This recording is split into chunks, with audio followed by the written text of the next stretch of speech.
Täna oleme külas Marine Auto salongis, kus saab kuni 1. juunini teha tutvust 5. põlvkonna Subaru Foresteriga.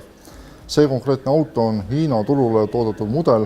Meie euroversioon jõuab Eestisse novembris, aga need autod on väga sarnased, nii et üldmulje peaks saama kätte ka sellest sõidukust siin.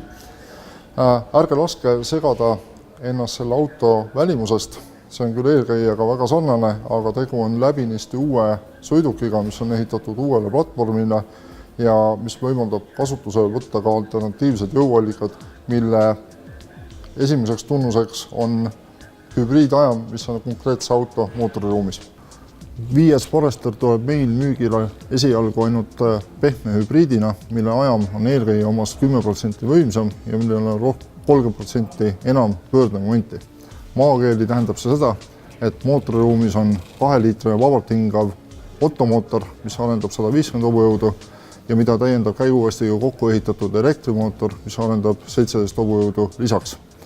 Sellise ajamiga saavutab uus Forester kiiruse 100 km/h veidi vähem kui 12 sekundiga ja kütusekulu olevat jämedalt 10% väiksem kui eelkäijal. 5. Forester on saadaval ainult variaator tüüpi automaatkäigukasti ja pideva nelikveoga. Nelikveosüsteem saadab tavaoludes 60% momendist esiratastele, aga vajadusele saab sellega ümber mängida. Lisaks parandab läbivust veel elektrooniliste abimeeste pakett X-Mode ja auto clearance on sarnaselt eelkäijale 220 mm. Hübriidajami olemasolu ei ole kahandanud ka auto praktilist veovõimet, sellepärast et uue Foresteri saab rakendada 1870 kg kaaluva haagisette. Sõitjate ruum on pikem ja laiem kui eelkäijas ja lisaks avarusele jätab see ka oluliselt kallima mulje kui varem. Juhi tähelepanu eest võistlevad nüüd tervelt 3 ekraani, millest esimene asub näidikupaneeli keskel ja 2 on keskkonsoolis, ülemine on pardarvuti jaoks ja alumine 8-tollise diagonaaliga infolusti süsteemi juhtimiseks. Lisaks neile on ülemise ekraani kohal veel üks kaval kaamera, mis jälgib juhi väsimusastet ja tunneb ära ka kasutaja ja paneb paika ilma küsimata kasutaja poolt eelnevalt salvestatud seadet. Uue auto telgede vahe on eelkäija omast pikem, mis tähendab seda, et minusugune mees mahub endasuguse taha teise ritta väga mugavalt istuma.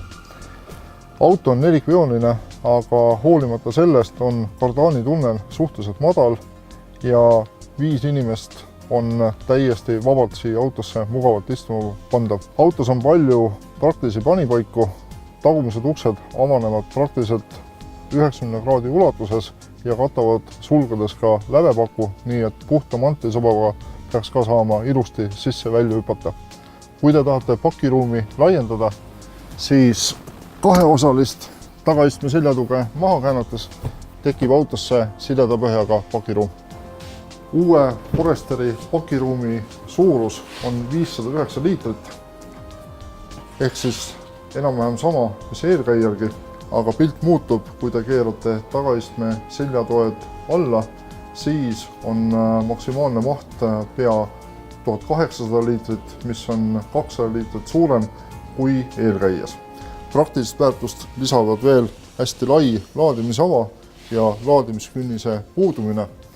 Ja väga lahe detail on ka see nupp siin, mis võimaldab auto valvesse panna enne, kui te pakiruumi luugi sulgete.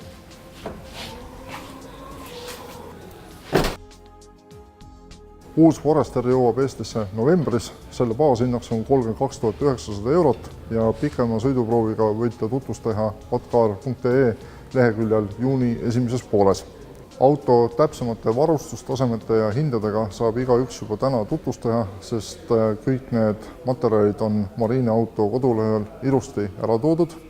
Baasvarustus on Foresteril üsna helde, sellepärast et uuemal ajal kohustuslikud LED, esituled, automaatne kliimaseade, automaatkäigukast, puutetundlik infolusti ekraan, Android auto valmidus, Apple CarPlay valmidus, kõik sellised asjad on põhivarustuses ilusti olemas ja lisaks sellele on Subaru trump ka turvapakett iSight.